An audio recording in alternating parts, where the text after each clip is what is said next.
you out for a minute after this is over.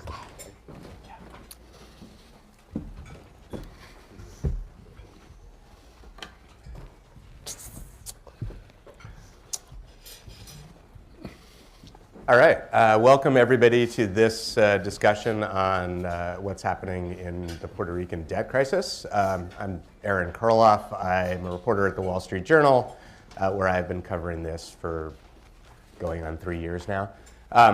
I'd like to introduce the other panelists. This is Kate Long. She's the principal of the Puerto Rico Clearinghouse, which is a research service for bondholders. To her left is Richard Ravitch, who's had many hats in this city and elsewhere, former lieutenant governor, MTA chair. I mean, I shan't gild the lily there. And then we have Brad on the far left, who is a member of this august body and a former Treasury Department official who has experience in sovereign debt and other related areas. I think you'll find the discussion spirited. I know the pre-discussion was. And without further ado, I will open it up to the panelists and just say, broadly speaking, what's happening in Puerto Rico right now? And I'm just going to pass it to Kate, and we can go on down the line. So Puerto Rico, governor declared on June 29th of 2015 that the debt was unpayable. And since that time, they have paid $4.5 billion of debt service. And they're looking at a May 1 payment for the Government Development Bank of about $400 million. The Government Development Bank is insolvent. And in July 1, they have a $600 million or slightly higher general obligation debt service payment. So Congress is working madly or working somewhat hard to create some legislation to give them some tools to address this. Dick, is that your read on what's happening? Yeah, I would amend it to put it in a little more context. What Puerto Rico has been doing for some time is not unique. It's what Illinois, Chicago, New Jersey, what New York City did in the early 70s, no distinction. They borrowed vast sums of money in a market that was either willing to lend without regard to the use, without regard to anything other than the rating agencies, and they borrowed billions of dollars in order to cover operating deficits. The previous gubernatorial administration borrowed $17 billion. And that former governor is now lobbying vigorously on behalf of the payment of all this debt, but borrowed $17 billion, most of which was used to cover operating deficits. So I have nothing but the same rectitude that others have about these practices. But there are 3.5 million U.S. citizens there, and the question is, what's going to happen to them? What's going to happen to all the obligations, not only the debt obligations, but the obligations to pay pension benefits and the obligations to maintain a level of stability in the islands so that there's a chance of regrowing the economy? Brad, do you agree with that, and how did we get to this point? So Puerto Rico is now, roughly speaking, in the 10th year of a recession. That recession started in 2005, 2006. It is commonly attributed to the expiration of Section 936 of the tax code, which favored pharmaceutical manufacturing in Puerto Rico, and it was phased out over the preceding 10 years. I think in addition to the challenges created by the loss of the 936 tax benefits, Puerto Rico's decline stems from the bursting of a residential and commercial real estate investment boom.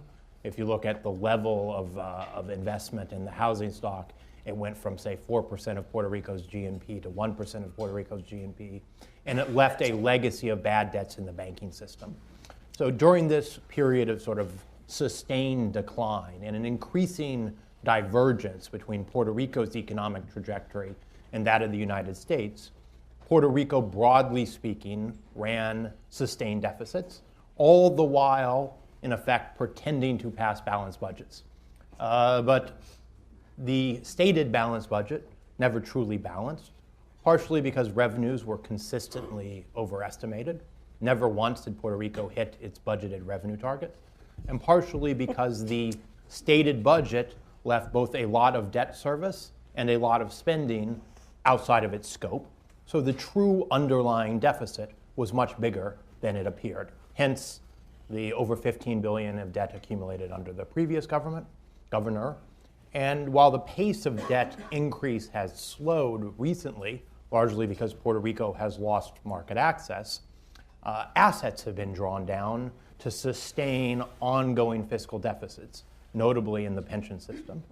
And I think we should recognize, Kate's provided the basic facts, but that the ability of the governor to continue to avoid default on the big sets of debt, the sales tax-backed bonds, the general obligation bonds, has come as a result of a series of ever more complex financial maneuvers. Failing to pay tax refunds, running up your accounts payable, borrowing or advance selling your pension assets, not making payments on many of your junior debts. And I think the issue is reaching a point because it's quite reasonable to think that the scope for further financial gymnastics is very limited. And as a result, we are heading towards a world where there will be a default on the Government Development Bank in May with near certainty, and absent agreement, Or sooner. default on the general obligation bonds in July, and that will set in process a set of litigation both against Puerto Rico and between the holders of the general obligation bonds and other categories of debt that, at least in my view, could trigger another down leg in Puerto Rico's economy. Right. And for those who don't follow the ins and outs of the municipal bond market, Puerto Rico has made efforts to protect its most sacrosanct levels of debt, the stuff that they are constitutionally obligated to pay or that have provided what they call a statutory lien on a revenue stream. That appears to be their ability to do that appears to be coming to an end, I think is fair. And then why is sorting that out hard? Will then pose to the panel. Kate, why can't they just restructure?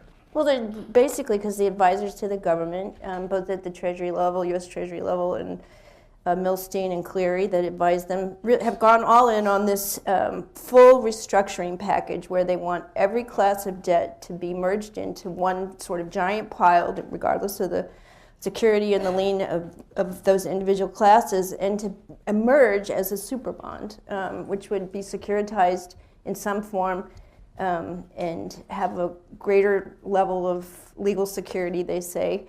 And I don't think that's really a great approach. I think every one of these classes of debt has a specific source of revenue and repayment. Some are insolvent, clearly, and some are solvent. And, we'll see what path we get to after we fight a little more. I was going to say, our other panelists may have some views on that. If I could say, Kate raises a very important question. But there are two kinds of obligations that we have to be concerned with. We have an unfunded pension liability to the retirees of the government that's estimated at a value of about $45 billion.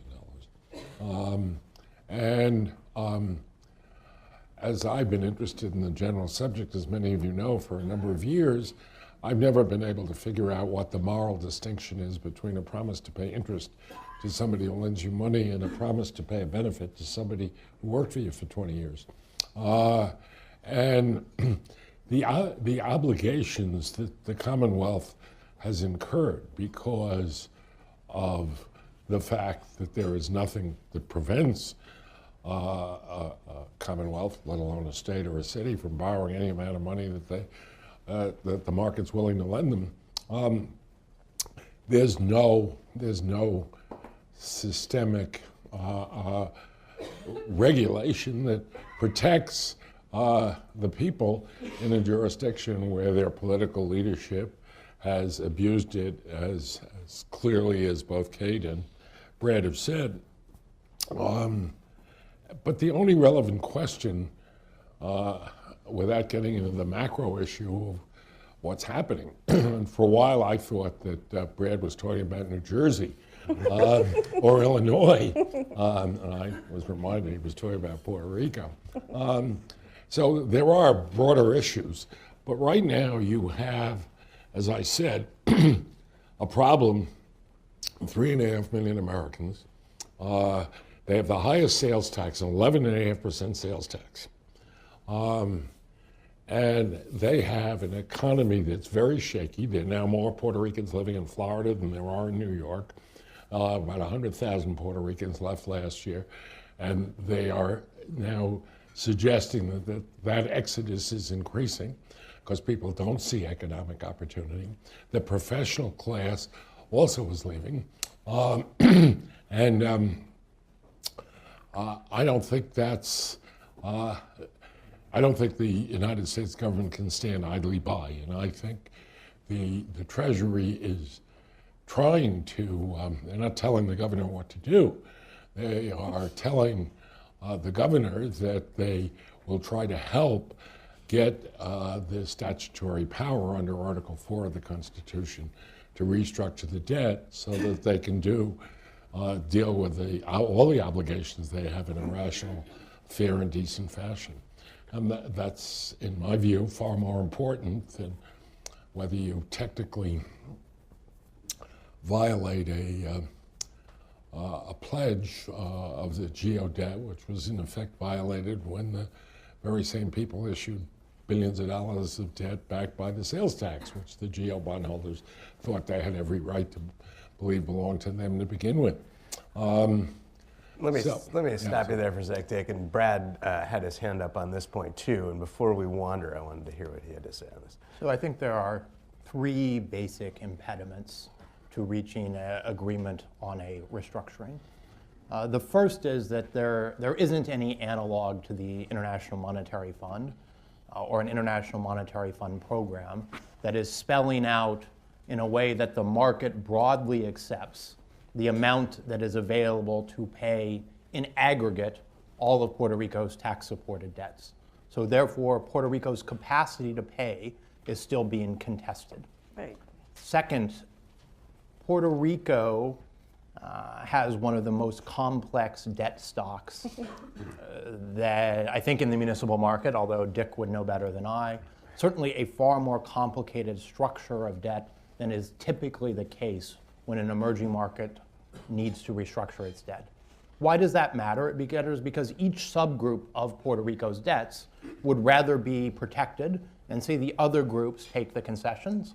And each group can make a plausible claim for being protected.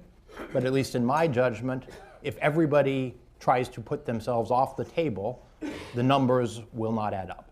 And then the third, perhaps the most obvious difficulty, is that Puerto Rico's contractual bonded provisions do not provide for voting. So each bondholder has to agree individually to the restructuring. And Puerto Rico and its public entities, so neither the Commonwealth itself nor any of its public instrumentalities or public corporations, has access to Chapter 9 of the Municipal Bankruptcy Code. So the typical legal mechanisms that are put in place to facilitate a restructuring are not available. So that combination, to me, is why it has been so difficult to resolve. And hence the concerns of the various classes of debt and your concern about lawsuits. Kate, I think you want to respond to that. Right, and Brad and I have discussed this before in public, and bondholders have clearly indicated through trading of these classes of debt, these 18 classes of debt, where they believe seniority lies. And the bonds trade at the top is a general obligation, the top of the stack, 65 cents, all the way down to 15 cents on the lowest class of debt. So the market has already sorted the debt stack to say where seniority lies, where security lies, and it's not legally possible for groups of creditors to go after each other. If there's a default, if the government defaults, then the creditor sues the government. They don't sue another class of debt. So this idea that this legal chaos is going to erupt if one of these classes or two of these classes of debt are defaulted on, I think is somewhat misleading. Brett? I have to say, I don't come out of the world of markets. But when when somebody says in total honor that markets are coming to these various judgments, I say to myself, on what basis do they have for making these judgments? And do they really understand what's happening economically and socially in the entity that is the underlying obligor in all of this? Is this really just a market determination? Why did they get paid 9% in 2014 to lend money to the Commonwealth of Puerto Rico? And why did they buy that debt? What do they know about it? So we could spend most of our time talking about promiscuous borrowers, but we also ought to talk about promiscuous lenders and the absence of anywhere in our economic and social and political system in which people are protected. Brett, you had a response, I think, to the other point. Let me note that I agree with Mr. Ravitch that the market bears some responsibility for not insisting on more credible fiscal numbers over an extended period of time from Puerto Rico. There is one critical legal risk that we should all be completely aware of. Puerto Rico has set aside, there are two key categories of debt. The debt backed by the sales tax pledge, which has been exempted from a constitutional provision called clawback, and the general obligation bonds, which are protected constitutionally, and one of the ways in which they are protected is Puerto Rico's right to claw back other revenue pledges to pay the general obligation bonds. The core problem that Puerto Rico faces is that it has set aside, because of the structure of the bonds, and I apologize if this gets kind of detailed, funds to make payments on the sales tax-backed bonds. So those payments will be made. The money has already been set aside. It has not set aside money to make payments on the general obligation bonds. And on July, absent a miracle, there will not be payments made on the general obligation bonds. At that point in time, the general obligation bonds will litigate for enforcement of their constitutional priority against the government of Puerto Rico. And I'm fairly confident they will also challenge the constitutionality of the exemption from clawback of the sales tax-backed bonds, which will be litigation from one group of bonds to another, which will force a decision about the ability of Puerto Rico to continue to set aside money to pay the sales tax-backed bonds when it is not paying other categories of debt in full.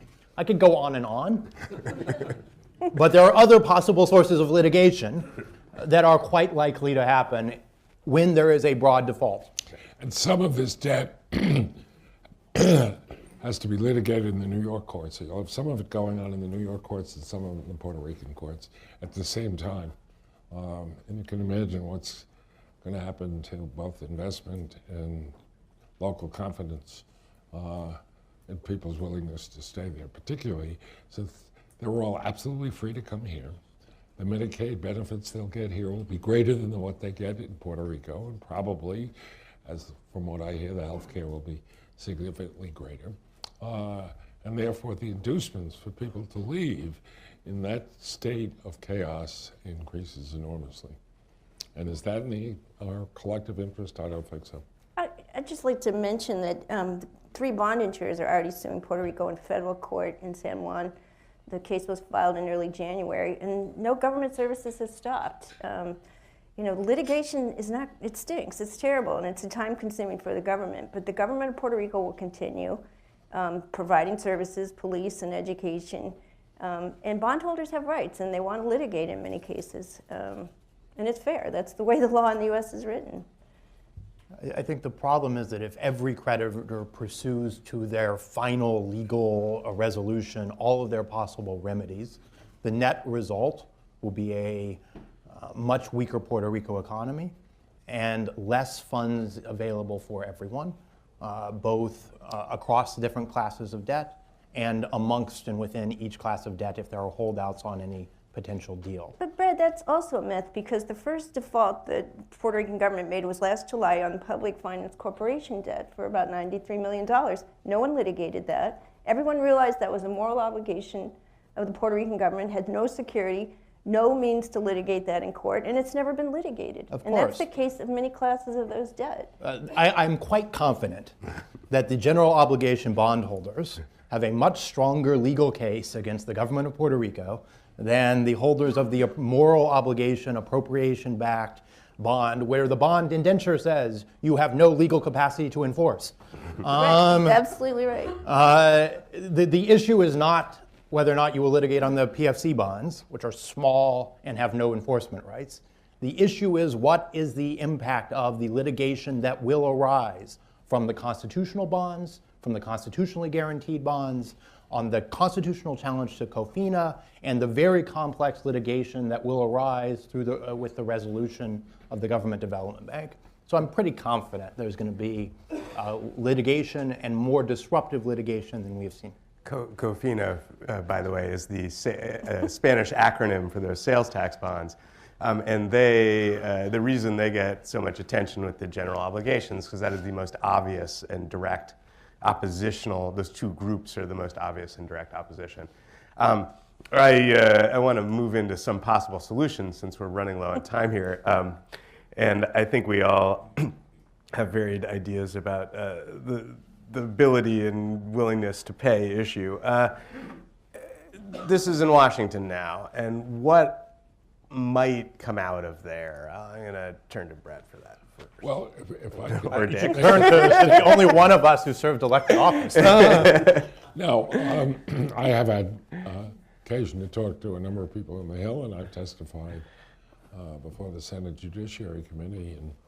And I would say there are three streams. But the most important thing I have to tell you is that the creditors are quite legally, properly spending a lot of money lobbying. And they have a very receptive audience in a certain part, amongst a certain number of the members of Congress who have listened to them very, very thoroughly. There's nothing wrong with that, but that's just a fact of life. To most people, Puerto Rico isn't, the problems that you came to hear about today don't rise in significance in the minds of 95% of the members of Congress compared to all the other issues they're facing, particularly it being an election year. So getting people's attention is problem number one. Problem number two is there are a lot of people who, quite understandably, like Senator Hatch, who are extremely concerned about the problem of the growing underfunding of public pension fund obligations. The United States, Puerto Rico being one illustration, but there are many others. And a focus on that issue, and a desire to make sure that the burden of Puerto Rico's insolvency is shared by everyone. I think that you have a traditional situation in which labor unions, and I think some of you know I was involved in the bankruptcy of Detroit as an advisor to the judge. The labor unions are very concerned about bankruptcy because under our judicial decisions, the only way you can modify a pension benefit, given the contract impairment clause or specific constitutional guarantees of public pensions, is in a bankruptcy. So the unions generally don't like bankruptcy. And it's very interesting. The Republicans approached the AFL-CIO in this instance and said we should have common, or some Republican, we should have a common, we have a common issue here. And in this case, the AFL-CIO said, no, we're sorry, in the case of Puerto Rico, you're going to have a human tragedy unless we can restructure all the debt. But that issue is present and is a very sensitive issue to a large part of the Democratic Party's constituency. And third of all, there is a question about what kind of discipline is going to be put in place if there is a resolution of the existing obligations. So there's a discussion about what kind of oversight board or what kind of control board would be useful here. No rational person believes that you don't need some kind of oversight board, and it should be federally created. But some argue that it should have more power than others, and not just have the power to approve what the Commonwealth proposes, but should have ultimately the power at a federal level of restructuring the debt. And that issue, and I don't know where it currently stands, because Jack Lew and his team are very involved in that. I'm not privy to everything that's going on. But I mean, those are the issues that are being discussed. So I believe that there will at the very least be a stay. There will at the very least be some kind of oversight mechanism. But if there isn't the power ultimately to file two things or do the equivalent of filing, two important things to remember. That if you are eligible, or if you actually file, you're eligible for debtor in possession financing. So at that point in time, any bank or even the Federal Reserve System, which would lend money and would therefore avoid a cash flow calamity because a DIP lender has a first priority. That's what's covering the costs in Detroit today, is in effect a securitized DIP loan that took place when they filed under the bankruptcy law.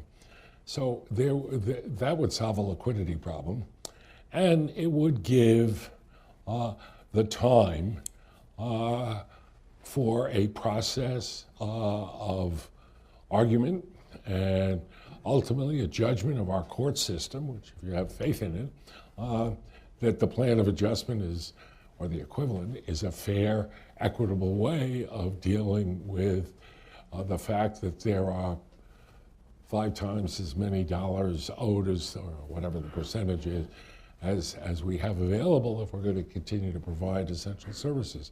Well, I can't think of a better way than ultimately the court system. We use that in every other aspect of our life in this society to adjust competing claims, and I have a lot of confidence that the judicial system will ultimately make the right decisions. It is, we Sorry have, for so long.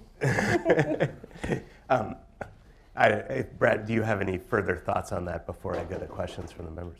Well, just to provide the basic context, the Treasury put forward a proposal last fall that provided an outline of how one might design both oversight and a mechanism to facilitate restructuring, but it also put forward some suggestions for how the fiscal bargain between the US government and the Commonwealth of Puerto Rico might need to be adjusted to make it a little bit more fair, addressing some of the inequities in medical funding and the absence of an earned income tax credit.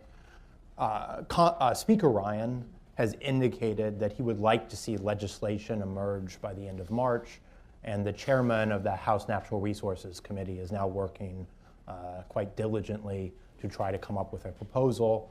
I think it should cover those 3 areas.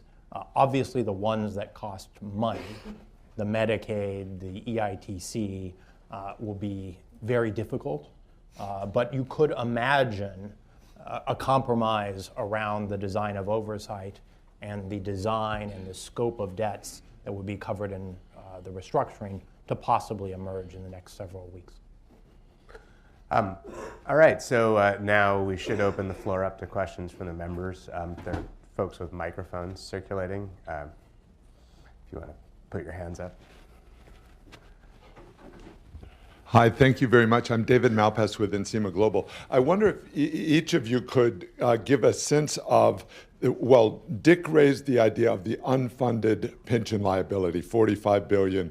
I'm wondering about the outlay side of that, meaning putting aside the projected inflows. Are there projections of the outlays About from those? About $1.2 billion a year. For 30 years? So I'm interested in the details and obviously whether it depends on longevity and how many people get hired in the interim. I served on. Will that number go up year by year for 50 Well, I years? would hope or? that perhaps the size of the government might shrink and it might actually go down. But I would say that they are saddled with an expense of over $1 billion a year for a long time to come. And I'm in finishing the question. So the $45 billion is based on an assumption about outlays, and where is that available? And I wonder if all three could answer. Thank you.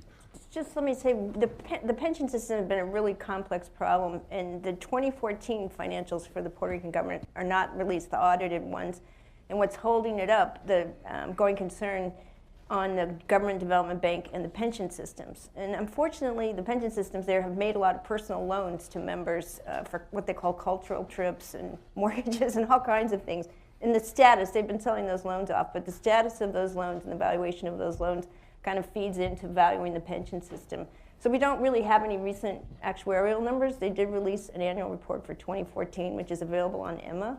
But those numbers are about right. But the other thing to know in Puerto Rico, very unusually, is that employees pay a massive amount of their income, their pay into the pension system. It's now 12%, going up to 20% over the next 8 years. So they carry a heavy, they do a lot more heavy lifting Puerto Rico employees than most mainland government employees do. I'll just add a couple of things. One, the size of the future pension outlay depends on whether you combine all three of the pension systems. Right. If you combine all three, I think it's about $2 billion. It does not increase over time because there was a very significant series of reforms that have been passed, and the system is transferring to something called a defined contribution plan, which effectively will reduce future pension benefits relative to the legacy defined benefit plan. So there isn't an escalator. The basic problem, though, is that contributions fall far short of current benefits. So assets are currently being sold to pay current benefits, and those assets will be exhausted in a couple of years, and therefore the amount that the government needs to contribute to the pension system will go up quite significantly. And even with those very high levels of contributions, there is a gap. And so they're phasing into a higher level of contributions, but that will not be enough to move to a effectively pay-go system. Right there, sorry.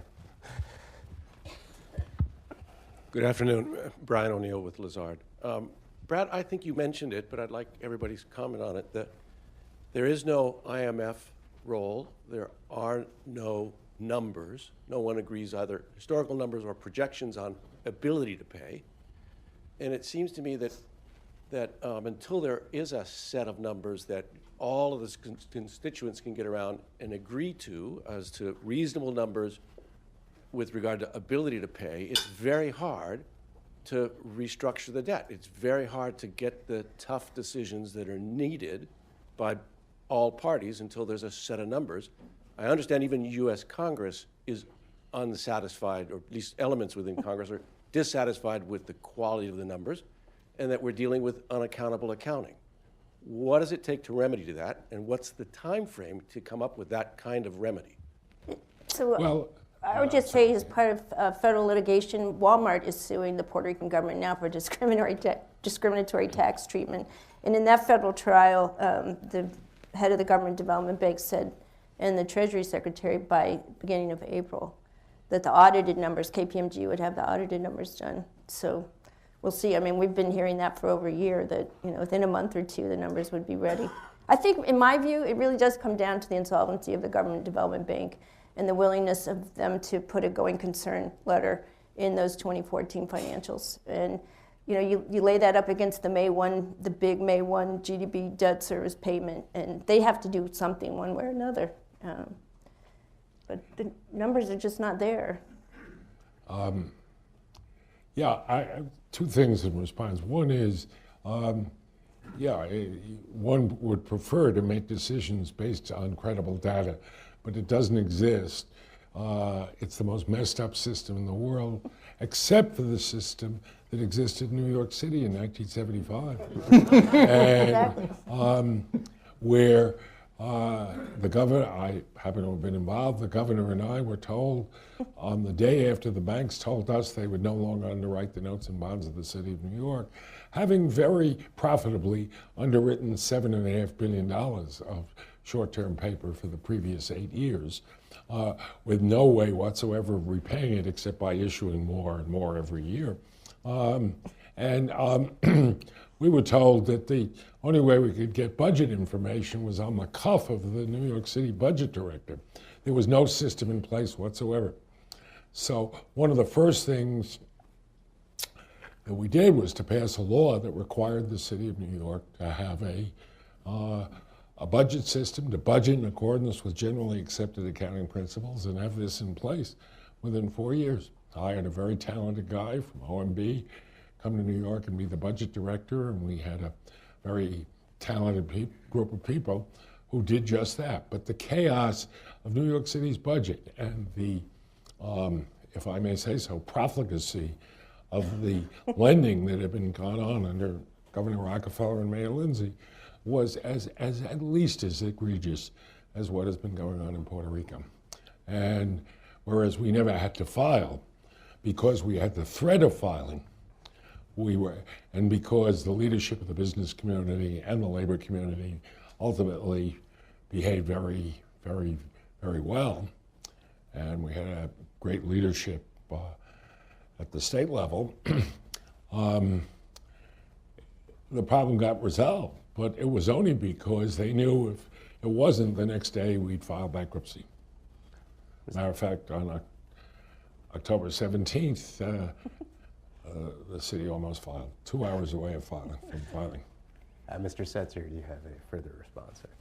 So I think the possible tragedy in Puerto Rico is that we won't reach agreement on Puerto Rico's capacity to pay before Puerto Rico runs out of money to pay, and we will enter into the risk of chaotic litigation when the right solution would be before this date certain, July 1st, to reach agreement and try to avoid that outcome. I think that it will be difficult to get consensus on capacity to pay for a lot of reasons. The absences of audited financials for fiscal year 14 is not the most important. The unaudited financials are now available. My guess is the audited financials should be substantially different. The unaudited financials show that in fiscal 14, Puerto Rico was running very large deficits. The problem with all that is that's fiscal 14. We're about, in 4 months, to start fiscal 17. And what matters for the debt restructuring going forward is agreement on how much Puerto Rico can pay on a forward-looking basis, not full accounting for how it got into its current predicament.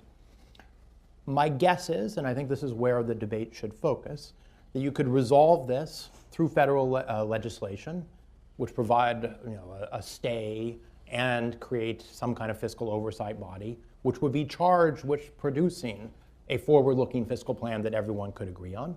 That seems to me the best outcome. Alternatively, maybe consensus could be reached that, and I know this would be hard, but I don't think the numbers in Puerto Rico's fiscal and economic growth plan are actually that far off. I think they show that this year Puerto Rico will run a very small primary surplus, but not a primary surplus big enough to pay 5% of GNP, which is the contracted debt service on tax-supported debt, on an ongoing basis. So to me, the constructive way forward is to start to talk about what the right level of primary surplus, or the excess of revenues compared to non-interest expenditure is, and then figure out amongst the creditors how to get the debt service down to that number, and put in place some credible mechanism for assuring that Puerto Rico, on a forward-looking basis, delivers on its forward-looking fiscal commitments. Just, if you don't mind, make one point to the Krieger report, which is used often as a rationalization for pretty extensive debt haircuts. And that is, when you look at, they've now projected out 10 years, they basically flatline the revenues, rising slightly, but they've massively upticked the expenses over that period of time with no rationalization of the government. So of course there's no room to pay debt service. So Basically, again, we just have a disagreement on the numbers. The Krieger report, is useful, but it was commissioned by the government of So Puerto revenues Rico. aren't growing because the economy is not growing. And without federal legislation to address some of the inequities, I don't think one can plausibly project an economic miracle, particularly with so many Puerto Ricans leaving. Expenses are going up for two reasons. One, the pension system will run out of assets, so the amount of taxes that need to go into the pension system will go up. You can debate how much, but directionally it will go up.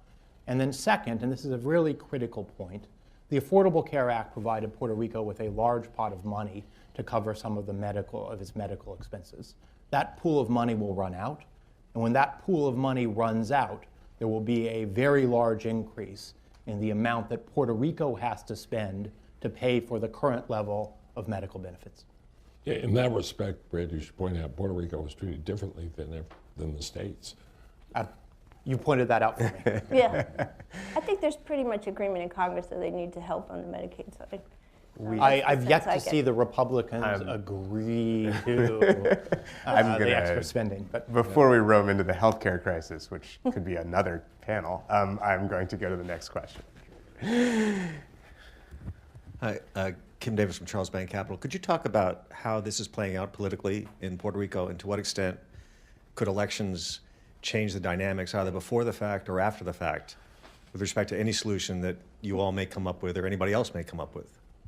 I would just say, first off, the current Puerto Rican Governor Alejandro Garcia Padilla has about a 14% approval rating. So, any kind of,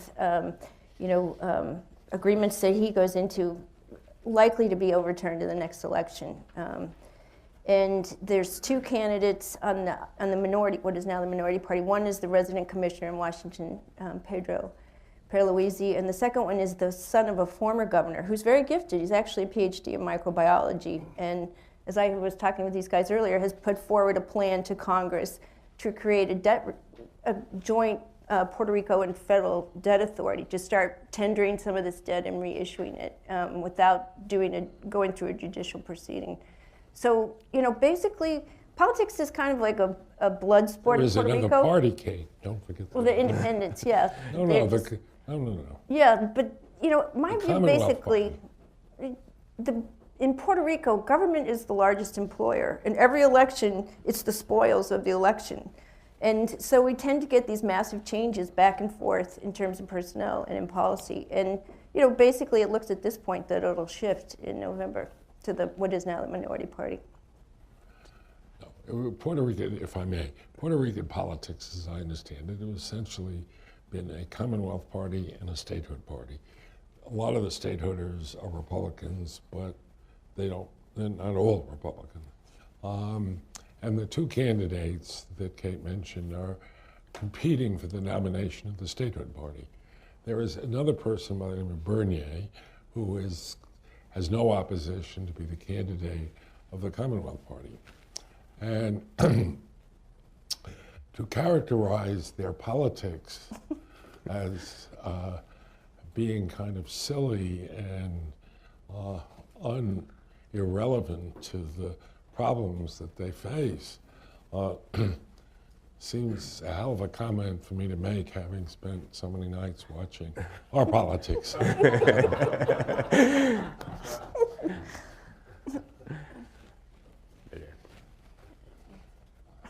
Hi, I'm Ted Pulling from JP Morgan. Can you tell, I believe that there's about $72 billion in outstanding debt.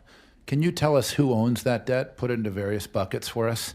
And then maybe, Mr. Ravitch, you could compare that debt ownership to your experience in the Detroit debt workout. Well, Kate knows more about this than Yeah, so they've driven the debt down to like 69 billion, They've paid it down this year and they haven't issued any new debt. And about 20% of it is hedge funds. 20% is owned on island by individuals. And then the balance is owned in the U.S. retail market, either through individual investors, high net worth generally, and mutual funds. And then the bond insurers have substantial legacy exposure. Yeah, there's bond insurers like, around 27, 28% they wrap. And how would that compare to the ownership of Detroit debt 8 years ago? I think the bond insurers in Detroit were like 18% of the debt, And at the end, I don't even know where the debt ended up at the end in Detroit. But a lot of hedge funds owned a lot of it because it really got smashed. And there was some retail, but I think the much higher percent of retail in Puerto Rico than there was in Detroit. There was more, I think, I don't know the numbers precisely, it's a good question. But in Detroit, the big money market funds were not as important a holder as they are in Puerto Rico. And there are a lot of individuals in Puerto Rico who own a lot of this debt itself, because Puerto Rico has been unique. I mean, one of the ways that the United States government tried to help Puerto Rico was to give them the power to issue triple tax exempt debt all over the country. So they had a broader market for their debt than anyone else in any other jurisdiction had, assuming credit quality to be the same. So there is a fair amount of individual ownership down in Puerto Rico. But I think the big money market funds are the largest holder. I've seen the list. It's a publicly available list, I believe. There's this one sort of odd political element too to this, which is most of the weakest debt was sold on island, the least secure debt. So those people on island are facing potentially the largest haircuts. The credit unions in Puerto Rico, of which there's about 100, bought a lot of that debt, which they say they were forced to by the government. They own about $1.5 billion of, including GDP debt, again, the weakest debt. And they're looking at pretty severe losses and don't have the capital to cover it. And the legislature in Puerto Rico passed a law to suspend mark-to-market for them on the government debt. So we have this, this sort of nuclear reactor sitting on the island that relates to that issue too. Over there. Thank you. Jennifer Permsley from Chaffetz Lindsay. This conversation about who holds the debt brings to my mind the issue that there have been some recent interesting decisions in the investment treaty arena arising out of sovereign debt obligations going both ways. Is it possible that some of this debt is held outside of the U.S. and could be protected under, let's say, NAFTA or any one of the U.S.'s various free trade agreements or BITs, or not sold even on the secondary market to outside of the U.S. investors? It really is held by Americans. The tax-exempt status is critical, and the tax exemption is relevant to American investors, not to foreign investors. So there are various interesting international comparisons, but one important characteristic of this is that it is the muni market in general is not the market which has the most international participation, and there really is not a international legal angle. There are so many domestic legal angles that I am quite grateful that NAFTA, et cetera, bits are not relevant. The domestic litigation possibilities, absent some legislation to create a more coherent framework, are themselves far too complicated to game out. Anybody else? Let me I can think of let me add one thing, if I may, to the general discussion, and I'm reflecting a bias. I don't come, as I said, from the banking side of this issue generally. But when you consider the fact that there is $4 trillion of municipal debt outstanding in the United States, and until Tim Geithner created an Office of State and Local Governments, United States Treasury knew nothing whatsoever about any of that debt, how much there was, how much of it was creditworthy, what the borrowing, the proceeds were used for, with no knowledge at all. The Fed's numbers were off by $800 million.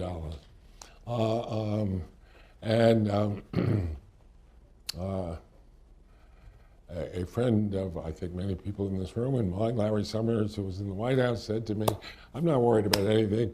Every state has a requirement to have a constitutional requirement to have a balanced budget. And I said, the only problem is the revenue's not a defined term anywhere. So we now have all over this country, people are borrowing money and selling assets to fund operating expenses. And that happened so egregiously in Puerto Rico. But I just want to remind you, nobody gave a tinker's damn. And there was no place in the system to protect either the innocent people who directly or indirectly bought this debt, let alone the people of Puerto Rico. And I think that's an issue that has to be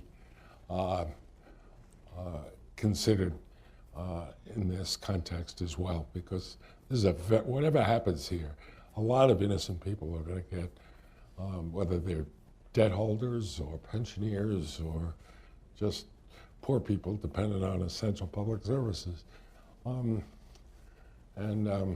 We got to re-examine what what our national responsibility is to deal with these kinds of problems. We have some follow-ups. This gentleman was first. Thank you. Dick Huber from Invina. We do export some wine to Puerto Rico, so we do have an interest in this. But Dick, you touched upon it, and I think underlying a lot of this discussion is the basic structure. Is a Commonwealth structure sustainable? Don't we some point have to confront statehood or independence, which I think is probably unlikely, but it strikes me that this bizarre structure, unique structure, is part of the problem. Am I wrong? Well, it certainly produces a set of sui generis characteristics and problems. I think the chances of that being resolved of switching to statehood, to be candid with you, are impossible at the moment, because as long as the Congress is controlled by the Republicans, they're not going to admit Puerto Rico as a state, which would, at this point in time, elect 2 Democratic senators and I think 7 Democratic congressmen. So it's sort of an academic question. If you were starting all over again, would you choose statehood over a Commonwealth status? You might very well, just on the grounds that if you believe that the people there are entitled to the benefits and the burdens of U.S. citizenship. They fight in our wars. They get killed in Korea and Vietnam. They can't vote in our presidential elections, but they're beneficiaries of many of our programs. But the tax system is a crazy system. I mean, it makes no sense whatsoever, as Kate was saying. And there's no reason in the world, if in every other regard they're going to be treated as U.S. citizens, their taxing posture and their right to vote in presidential elections shouldn't be comparable as well. But that's my own view. Brad has one too. So, I mean, I think the territorial Commonwealth status is a key issue, and that is also, in a strange way, an opportunity.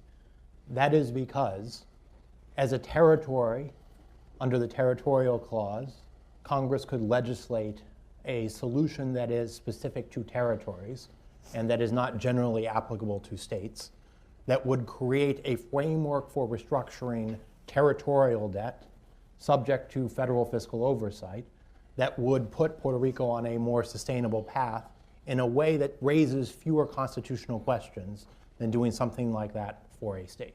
So I think there is an element of opportunity. The difficulty is that the current fiscal bargain, which treats Puerto Rico worse than a state in a lot of key ways, but most notably on Medicaid, is untenable and unsustainable.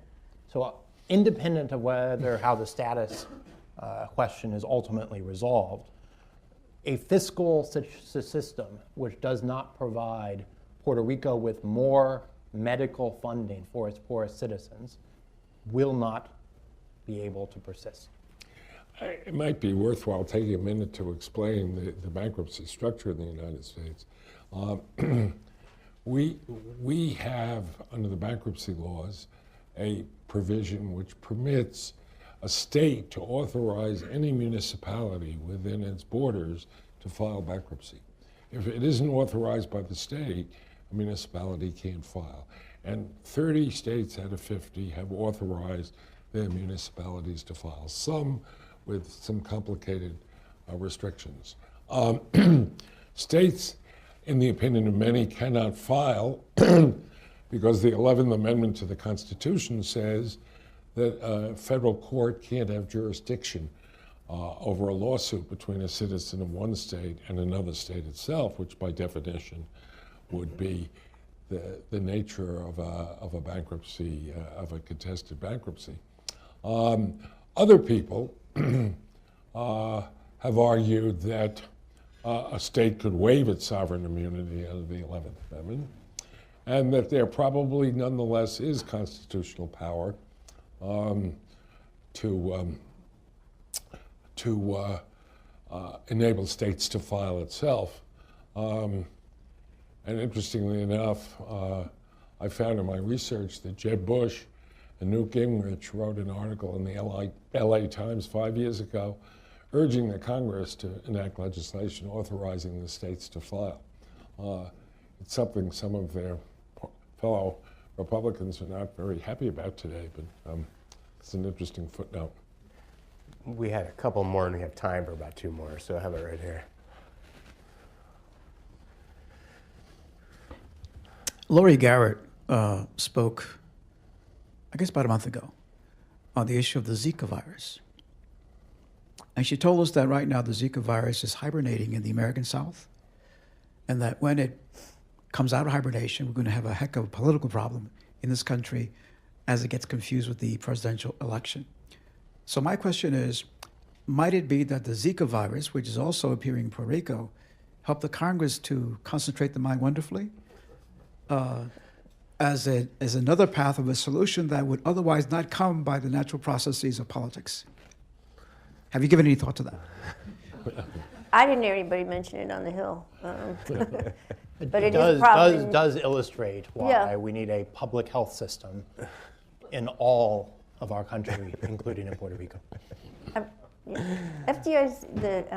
FDA is involved in shipping blood there now, and the feds are on it quite a bit on the executive side, but not in Congress. But it's a good point. Right. Thanks, Aaron. I'm Bill Glaskell from the Volcker Alliance and work with Dick. But I'm going to ask, it's kind of a ringer question. I want you to follow up on a point you just made. Given all the disputes over Puerto Rico's debt, over the conditions under which Detroit was financed, under the conditions the California bankruptcy cities were financed, Harrisburg, Jefferson County, and so on, what's your outlook for Congress revisiting the Tower Act exemption for municipal debt in the near future? Well, I have discussed this with members of the SEC. It's not practical to expect it to happen.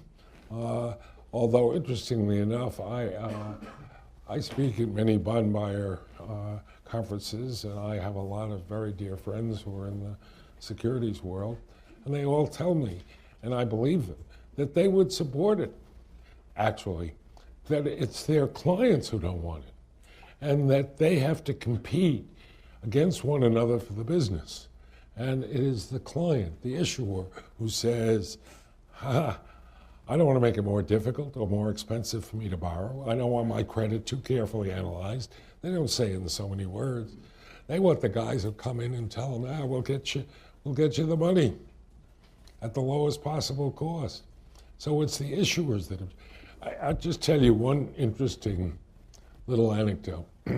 About 4 or 5 years ago, GASB, the Government Accounting Standards Board, proposed a new regulation that would have required every state and city in their CAFRs, that's their annual audited financial statements, to publish 4-year projections of revenues and expenses. And the chairman of GASB asked me to testify on behalf of it, which I did. And I was followed at the GASB hearing by the National Association of Governors, NASMO, the National Association of State Budget Officers, the U.S. Conference of Mayors. They all testified against it. And I know the people involved. And I said to them, I don't understand you guys. They said, what are you talking about, Dick? I said, our clients don't want more transparency. So I don't think there's a snowball's chance in hell that we're going to get it right now until this problem builds more and more. And I don't know what's going to happen in Illinois, Louisiana, Pennsylvania, New Jersey. I mean, so we're just at the beginning of a whole new, I suspect, a whole new perspective on this. Yes. There she is. Right behind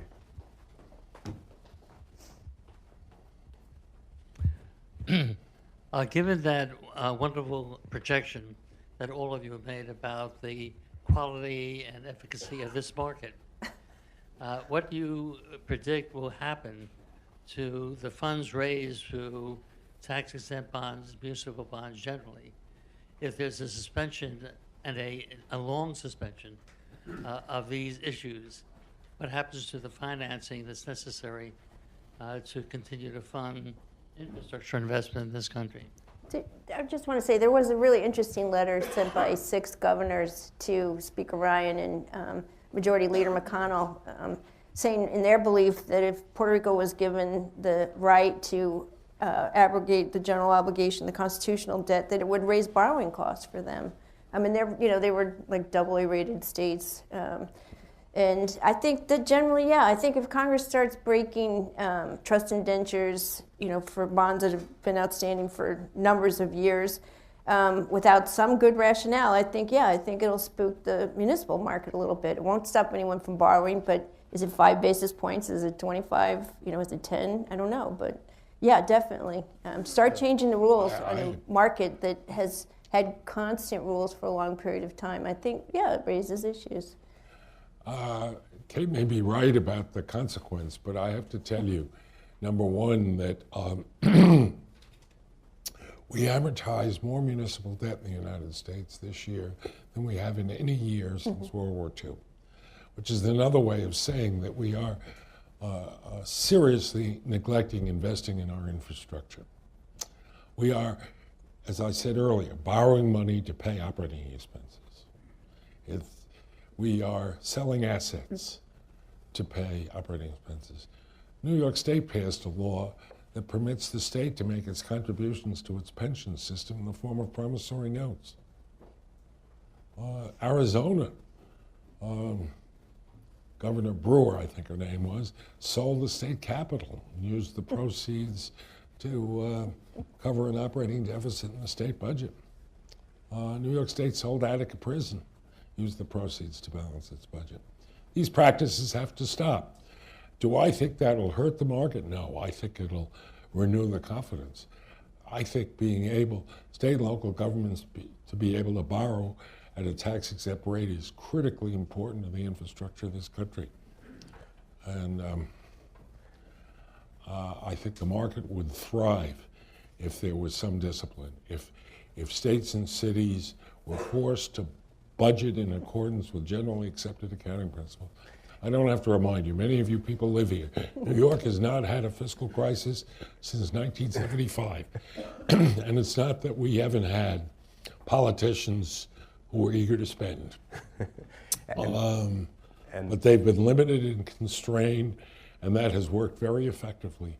And that's not a burden that makes the effective functioning of government or the investment in our infrastructure a burdensome one. And we are over time now. So I want to thank the panelists for their time, for their thoughts, and thank you guys for attending. Thank you, Jim. Cool, excellent job. Same.